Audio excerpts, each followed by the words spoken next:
What do you do when you're dating and you're more anxiously attached and someone doesn't get back to you right away? Especially when you really want to allow for there to be some space between dates in the early stages of dating. This is a question I got from one of my Facebook group members, and I'm answering it today.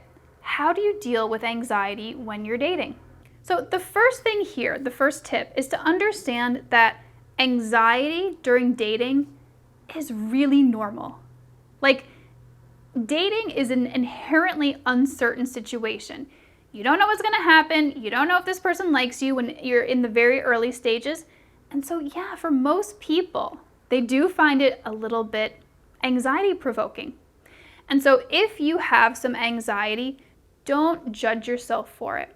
Understand that this is natural, because really what happens is the more that we resist the anxiety, the more intense it gets. So you want to make that anxiety okay. It's okay that it's there, it's normal, and it's to be expected.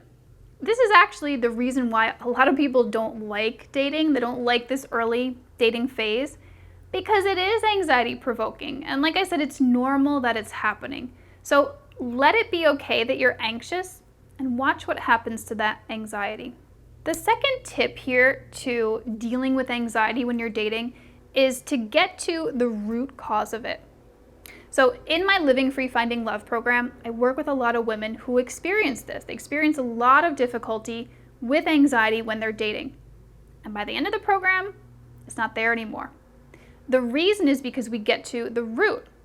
This could be an emotional energy like fear, actual anxiety, maybe there's some shame from your past, maybe some pain from your past that's making you nervous to date.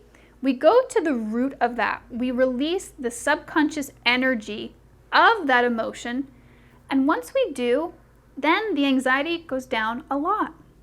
Now, I'm using the word release because that's what we do. I use a magnet literally to release the energy. But what we're actually doing here is we're processing it out. We're integrating it, meaning you're allowing that emotion to come up from the subconscious where it was suppressed, where it's just like sitting there, creating this jumble of nerves, and we're allowing you to feel it, process it out. Another word is integrate, and that's when we could say it's been released. So if you're interested in some of this work, click on the link in the description to work with me. We'll get going. My last tip here for dealing with dating anxiety is to challenge your fears. This is actually part of what goes on in cognitive behavioral therapy. So what I want you to do is take out a piece of paper, take out a journal, and write down all of the things that you're worried about that are going to happen in dating. Like, what is the anxiety really about? Are you afraid that no one's going to like you? Are you afraid you're always going to be alone? Write it down. The next step here is going to be to challenge those thoughts. Like, if you're afraid that you wrote down, no one is ever going to like me, or no one is going to like me. Is that really true? Go back and think about your life. Think about your past relationships. Is it true that no one ever likes you? For most of you, the answer is probably no. People like you. And so when you go through and challenge those thoughts, that can bring the anxiety down. You can see things from a more realistic perspective and break up that anxiety a bit. Go through your mind and write down some of the examples of when people liked you. I'm sure you've got more than a few. So you're challenging these emotion-based thoughts with reality. Now, does it mean that everyone always likes you? No, that's not possible. No one ever likes every single person. But of course, you're going to have some examples of people who did like you. So write those down and show yourself, oh yeah, people do like me. Go through and do the same thing with each one of these thoughts. And if you get stuck, if you have a really sticky thought that you can't see through, that's when you can call in some support.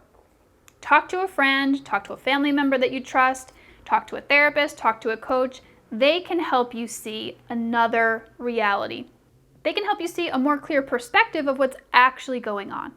Like, your friends might remember, oh yeah, hey, remember when this person liked you? And you go, oh yeah, okay. You can start to calm down.